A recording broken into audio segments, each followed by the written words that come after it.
प्रहार जनशक्ती पक्ष सिन्नर तालुक्यामध्ये शेतकऱ्यांच्या कर्जमाफीसाठी लिफ्ट योजनेच्या आणि इतर शेतकऱ्यांच्या 100% कर्जमाफीसाठी तहसीलदारांना निवेदन देण्यात आलंय। शासनाने लवकरात लवकर कर्जमाफी न केल्यास तालुक्यामध्ये मोठं आंदोलन उभं करणार असल्याचं प्रहार जनशक्ती पक्षाचे तालुका अध्यक्ष कैलास दातीर यांनी पत्रकाद्वारे इशारा दिलाय। सिन्नर तालुक्यातील नायगाव येथील गोदा युनियन कृषक सेवा सहकारी संस्थेच्या 7 गावातील हजारो शेतकऱ्यांचे कर्ज थकबाकीमध्ये गेलं आहे। शेतीमालाला कवडी मोल बाजारभाव मिळतोय। गेल्या अनेक दिवसांपासून सतत पडणारा दुष्काळ, त्यामुळे होणारी नापिकी या कारणास्तव शेतकऱ्यांना उत्पादन खर्चही हाती पडत नाहीये। तसेच शासनाच्या शेतकरी विरोधी धोरणांचाही फटका बसत असल्यामुळे शेतकरी कर्ज भरण्यास असमर्थ ठरत आहे। अशा विविध कारणांमुळे बँकेची वाढलेली थकबाकी शासनानं 100% माफ करून जगाच्या पोशिंद्याला जीवदान द्यावं। तसेच तालुक्यातील 12 गाव पिंपरी, पाटपिंपरी, सुळेवाडी या गावातील सुद्धा लिफ्ट योजनेची सरकारनं 100% माफी देऊन उतारा कोरा करावा अशी मागणी सिन्नर तालुक्याच्या वतीने करण्यात येते। त्यासाठी तालुक्यातील शेतकऱ्यांसाठी प्रहार लढा उभारणार असल्याचं प्रहार जनशक्ती पक्षाचे तालुका अध्यक्ष कैलास दाते यांच्यासह कामगार संघटनेचे जिल्हाध्यक्ष कमलाकर शेलार, तक्रार निवारण समितीचे अध्यक्ष गणेशजी म्हस्के, जिल्हा उपाध्यक्ष वैशाली अनवट, महिला तालुका अध्यक्ष पुष्पा भोसले, कार्याध्यक्ष विलास खैरनार, कार्याध्यक्ष आशाताई गोसावी, अल्पसंख्याक अध्यक्ष रज्जाक सय्यद, प्रहार जनशक्ती ओबीसी अध्यक्ष ज्ञानेश्वर काकड, गट प्रमुख श्री नामदेव वाघ, मीडिया प्रमुख प्रवीण पवार, उपाध्यक्ष प्रकाश थोरात, दिलीप कुरे, पानसरे साहेब पिंपरी, महिला शहराध्यक्ष आगळेताई, सजीव, सुप्रिया कौशल्य आदींसह पदाधिकाऱ्यांनी निवेदनाद्वारे मागणी केली आहे।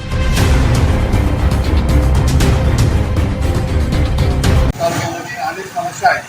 बारावापूर या भागामध्ये अनेक दिवसापासून लिफ्ट योजनेचा प्रश्न आहे। इलेक्शन आलं का 2% कमी करून 4% कमी करून अशा आश्वासनं दिली जातात। आमचं म्हणणं आहे त्या लोकांचं पूर्ण कोरा उतारा झाला पाहिजे, 100% माफी झाली पाहिजे। त्या लोकांना आता धोरण ठेवली ही आमची मागणी आहे। गोदा युनियनतून अनेक शेतकऱ्यांनी कर्ज घेतलेले 1000-900 लोक आहेत, त्यांनाही 100% कर्जमाफी मिळाली पाहिजे। सिन्नर तालुक्याच्या सगळ्या शेतकऱ्यांना 100% कर्जमाफी देऊन उतारा कोरा करावा, नाही तर आम्ही प्रहार जनशक्ती पक्षातर्फे रास्ता रोको आंदोलन आणि सिन्नर तालुक्यामध्ये जे मंत्री येतील त्यांच्या गाड्या आम्ही प्रहार जनशक्ती पक्षातर्फे अडवल्या जातील, त्याची सरकारने नोंद घ्यावी। जय हिंद, जय प्रहार। प्रहार जनशक्ती पक्ष सर्व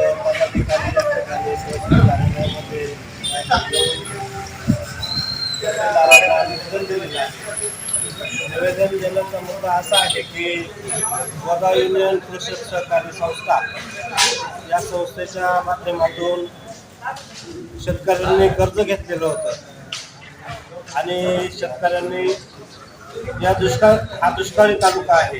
या दुष्काळग्रस्त तालुक्यामध्ये शेतकऱ्यांनी घेतलेल्या कर्जाचा कुठल्याही प्रकारचा लाभ शेतकऱ्यांना घेता आला नाही, कुठल्याही प्रकारचं शेतीचं उत्पन्न मिळालेलं नाही। आणि अशा परिस्थितीत बँका तगादा लावतात वसुलीसाठी। उतार्यावरती बोजा असल्यामुळं इतर बँकाही शेतकऱ्यांना कर्ज देत नाही आणि शेतकऱ्यांना वंचित धरलं जातं। या क्षेत्रातील जे शेतकरी ते हवालदिल झालेले आहेत, त्यांची कुटुंबाची आर्थिक व्यवस्था ढासळलेली आहे आणि अशा परिस्थितीमध्ये हा सर्व शेतकरी बांधव कर्जमुक्त होणे हे फार गरजेचं आहे। म्हणून प्रहार जनशक्ती पक्षाचे सर्व पदाधिकारी या ठिकाणी आमचे अध्यक्ष कैलास दातीर आहे, महिला अध्यक्ष भोसलेताई आहेत आणि सर्व पदाधिकारी, मी स्वतः कार्याध्यक्ष ॲडव्होकेट विलास खैरनार, आम्ही सर्वांनी पदाधिकाऱ्यांनी तहसीलदार साहेबांना निवेदन दिलेलं आहे। आणि शेतकऱ्यांचा जर 7/12चा उतारा शासनाने कोरा केला नाही तर प्रहार जनशक्ती पक्ष या ठिकाणी फार मोठं आंदोलन उभं करणार आहे।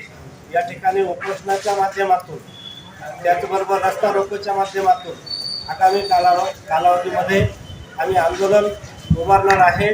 त्याबाबतचं आम्ही निवेदन दिलेलं आहे। तरी सरकारला आमची विनंती आहे की या शेतकऱ्यांचा 7/12चा उतारा ताबडतोब कोरा करावा, त्यांना कर्जमुक्त करावा आणि सन्मानानं जीवन जगण्याचा त्यांना अधिकार द्यावा, असे एक आम्ही निवेदन देऊन या ठिकाणी आम्ही सर्वजण या ठिकाणी बसलेलो आहोत। त्यानंतर आपले कैलास भाऊ दातीर मार्गदर्शन तर जे शेतकरी देश म्हटलं जात आहे, तर त्या माध्यमातून शेतकऱ्यांना खरोखर कर्जमाफी व्हावी जर राजकीय विभागामध्ये जर हजारो करोडो कर्जमाफी होऊ शकतं तर संबंधित शेतकऱ्यांना कर्जमाफी होऊ शकतं. जर हमी भावही दिल्या जात नाही किंवा फसवणूक केल्या जाते, कर्जमाफीच्या माध्यमातून त्यांना फार मोठं भारण दिलं जातं आणि त्यांना नाहक त्रास दिल्याचा असा माझा संदेश आहे. शेतकऱ्यांना कर्जमाफी व्हावी हा एक आम्ही निश्चय घेऊन आहे. तर त्या संदर्भामध्ये जनशक्ती पाहिजे ती ताकद लावायला तयार आहे. संबंधित झालीच पाहिजे. 24 लाईव्ह महाराष्ट्र न्यूजसाठी प्रवीण पवार, सिन्नर.